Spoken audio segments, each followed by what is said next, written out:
విదేశాలలో చదవాలనేది మీ కోరిక, కానీ చాలా సందేహాలు.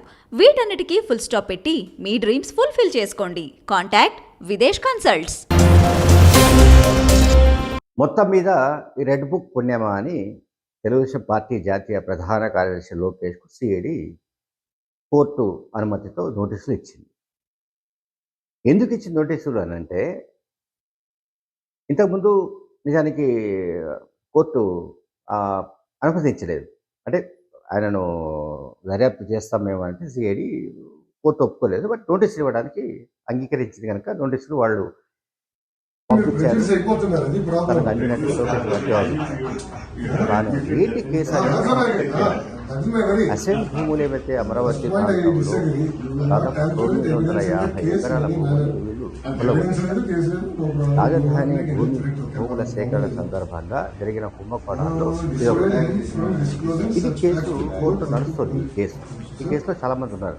నిందితులుగా చంద్రబాబు నాయుడు గారు ఉన్నారు, లోకేష్ ఉన్నారు, ఇంకా కొంతమంది మాజీ మంత్రులు ఉన్నారు, టీడీపీకి సంబంధించిన వాళ్ళు చాలా మంది ఉన్నారు. అసెంట్ భూముల కుంభకోణానికి సంబంధించిన విషయంలో ఎట్లా జరిగింది అంటే, స్కామ్ జరిగిన పద్ధతి చేసిన వీళ్ళు భూముల సేకరణ సందర్భంగా ఏవైతే ఉంటాయో భూముల సేకరణలో భాగంగా ప్రభుత్వ పరంగా తీసుకున్నప్పుడు మీకు పరిహారం కూడా రాకపోవచ్చు, వచ్చినా చాలా తక్కువ వస్తుంది. ఇది కాకుండా ఇంకొక మార్గం ద్వారా మేము తీసుకుంటామని వాళ్ళని బెదిరించి భయపెట్టి రకరకాల మార్గాలలో తమ బినామీల ద్వారా తెలుగుదేశం పార్టీకి అండగా నిలిచిన ఆ సమయంలో ఉన్న మరికొంతమంది వ్యక్తులు కలిసి అసెంట్ ల్యాండ్ భూములను మింగేశారు. అంటే వాళ్ళ పేర్ల మీద, వాళ్ళ బినామీల పేర్ల మీద, వాళ్ళ చుట్టాల పేర్ల మీద రాయించేసుకున్నారు. రిజిస్ట్రేషన్ కూడా చేయించుకున్నట్టుగా తెలుస్తోంది. దీనిపైన కేసు కోర్టులో నడుస్తుంది. అయితే అసెంట్ ల్యాండ్స్ భూములకు సంబంధించిన వ్యవహారంలో ఆ సమయంలో సిఆర్డీఏ అంటే క్యాపిటల్ రీజన్ డెవలప్మెంట్ అథారిటీ అని ఏదైతే ఉండిందో విజయవాడకు సంబంధించి, దానికి చైర్మన్గా అప్పటి ఐఏఎస్ అధికారి అజయ్ జైన్ ఉన్నారు. అట్లాగే గుంటూరు జిల్లా కలెక్టర్ కాంతిలాల్ దండే, ఆ తర్వాత నెక్స్ట్ వచ్చేసి సిఆర్డీఏ కమిషనర్గా చెరుకూరి శ్రీధర్ పనిచేశారు. ఆ సమయంలో ఉన్నారు. వాళ్ళందరూ కూడా సిఆర్పిసి 164 కింద వాళ్ళు వాంగ్మూలాలు ఇచ్చారు. ఆ వాంగ్మూలాలలో సిఐడికి ఇచ్చారు వాంగ్మూలాలు. సిఐడి ఎప్పుడైతే ఈ కేసు టేకప్ చేసి ఇన్వెస్టిగేషన్ ప్రారంభించిందో అప్పుడున్న ఈ అధికారుల నుంచి వాంగ్మూలాలు సేకరించింది. ఈ వాంగ్మూలాలు సేకరించినప్పుడు వాళ్ళు క్లియర్గా చెప్పారు, మేము చెప్పినప్పటికీ అప్పటి ప్రభుత్వం వినలేదు. ముఖ్యమంత్రి చంద్రబాబు నాయుడు గారు, నాటి ముఖ్యమంత్రి చంద్రబాబు నాయుడు ఈ రకంగా కైంకర్యం చేసుకోవడానికి వాళ్ళు వాంగ్మూలాలు ఇచ్చారు. సో ఆ విధంగా వాంగ్మూలాలు ఇచ్చిన వాళ్ళు కొంతమంది ఉన్నారు. అట్లాగే సాక్షులు కూడా కొంతమంది ఉన్నారు. సాక్షులుగా ఉన్న వాళ్ళలో రియల్ ఎస్టేట్ వ్యాపారి బ్రహ్మానంద రెడ్డి పాత్ర కీలకం.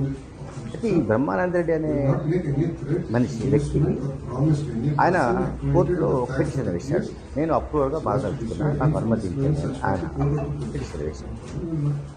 అది ఇప్పుడు కోర్టు పరిధిలో ఉంది. కోర్టు ఓకే అంటే ఆయన అప్రూవర్గా మారే అవకాశం ఉంది. ఆయన అప్రూవర్గా మారితే మొత్తం వ్యవహారం అంతా గుట్టు రట్టే అవకాశం. ఎందుకంటే టీడీపీ చంద్రబాబు నాయుడు గారు కాన్స్టిట్యూషన్ ప్రకారం ఈ భూమిని కొల్లగొట్టాలని ఒక పథకాన్ని రచించినప్పుడు దాన్ని అమలు చేయడంలో భాగంగా రియల్ ఎస్టేట్ వ్యాపారం చేసే బ్రహ్మానంద రెడ్డి రంగంలో దింపారు. ఆయన ఈ వ్యవహారాలన్నింటినీ కూడా చక్కబెట్టినట్టుగా తెలుస్తోంది. అందువల్ల ఆయన ఇప్పుడు ఏంటంటే ఈ కేసులో మొత్తం తాను అప్రూవర్గా మారుతానని చెప్తున్నాడు.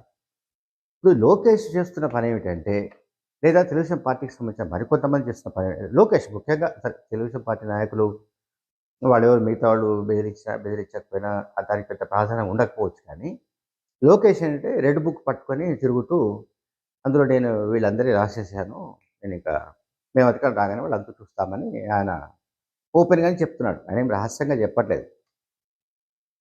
ప్రభుత్వం వచ్చిన తర్వాత నేగానే టీడీపీ అధికారంలోకి వస్తే గత ప్రభుత్వంలో ఏమేమి జరిగాయి, ఏమిటి, ఎవరెవరు ఏం చేశారు అనే దానికి సంబంధించి మీరు పద్ధతి ప్రకారం, చట్ట ప్రకారం విచారణ జరిపి చర్యలు తీసుకుంటే ఎవరు కాదనడానికి లేదు. ఏ ప్రభుత్వమైనా అంతే. అటువంటిది ఇప్పుడు ఆయన ముందుగానే ఎన్నికలకు 2, 3 నెలల ముందుగానే ఈ రెడ్ బుక్ పట్టుకొని నేను అందరికి రాసేసాను అని చెప్పి చెప్పడమే కాకుండా సాక్షులను ప్రభావితం చేయడానికి, అట్లాగే వాంగ్మూలాలు ఇచ్చిన అధికారులను బెదిరించడానికి కూడా లోకేష్ ప్రయత్నిస్తున్నట్టుగా ఫిర్యాదులు వస్తున్నాయి. సిఐడికి ఫిర్యాదులు అందాయి. ఆ నేపథ్యంలో సిఐడి వాళ్ళు నోటీసులు జారీ చేశారు. ఏ కారణంతో ఈ రకమైన వ్యాఖ్యలు చేశారని ఆయన వీడియోలు, ఆడియోలు వాటన్నింటినీ కూడా బేస్ చేసుకొని సాక్ష్యాలు ఇదంతా చేస్తున్నారు. తెలుగుదేశం పార్టీ హయాంలో జరిగిన సిఐడి దర్యాప్తులోనే చాలా బయటపడ్డాయి. అంటే వాళ్ళ ఆపరేషన్ ఏ రకంగా చేశారు, ఎవరెవరు లబ్ధి పొందారు, ఏమిటన్నది కూడా చాలా వివరాలు ఇప్పటికే బయటకు వచ్చేసాయి. అయితే ఇక్కడ ఇంకొక ముఖ్యమైన విషయం కూడా మనం డిస్కస్ చేయాలి. ఈ 164 సిఆర్పిసి కింద వాంగ్మూలాలు ఏవైతే ఉన్నతాధికారులు ఇచ్చారో ఆ వాంగ్మూలాలకు సంబంధించిన సమాచారం అనండి, వాటి కాపీలనండి అవి బయటకు వెళ్ళాయి. అవి బయటకు ఎట్లా వెళ్ళారు దీనిపైన కూడా హైకోర్టులో కుట్రను బయట పెట్టాలి. అంటే 2019 రాష్ట్రాల్లో చంద్రబాబు నాయుడు గారు ముఖ్యమంత్రిగా ఉన్న కాలంలోనే కొంతమంది సహజంగా ఉంటారు అధికారంలో. ఇప్పుడు జగన్మోహన్ రెడ్డి గారి అధికార యంత్రాంగంలో కూడా చంద్రబాబు నాయుడు గారికి తెలుగుదేశం పార్టీకి కోవర్టులుగా పనిచేసే వాళ్ళు, సమాచారాన్ని చెరవేసే గూఢచారులు అధికారంలో ఉండారని అనుకోవడానికి వీల్లేదు. ఖచ్చితంగా ఉండే ఉంటారు. అందువల్లనే ఇటువంటి వాంగ్మూలాలు, కాపీలు బయటకు వచ్చాయి. అవి నిజానికి బయటకు రాకూడదు. ఎందుకంటే ఏ అధికారి ఎటువంటి వాంగ్మూలం ఇచ్చారన్నది అంతిమంగా కోర్టులో ఈ కేసు విచారణ సందర్భంగా కోర్టు వాటిని పరిగణలోకి తీసుకొని వాటిపైన ఏ రకమైన నిర్ణయం తీసుకుంటుంది అది వేరే విషయం. అది కోర్టు పరిధిలోని అంశం. కానీ వాంగ్మూలాలకు సంబంధించిన వ్యవహారం అంతా కూడా వెలుగులోకి రావడం కానీ, ఆ కాపీలు లోకేష్కు చేరడం కానీ, దీని వెనుక పక్కా కుట్ర కూడా ఉందనే అనుమానం చాలామందికి కలుగుతోంది. Thank you very much.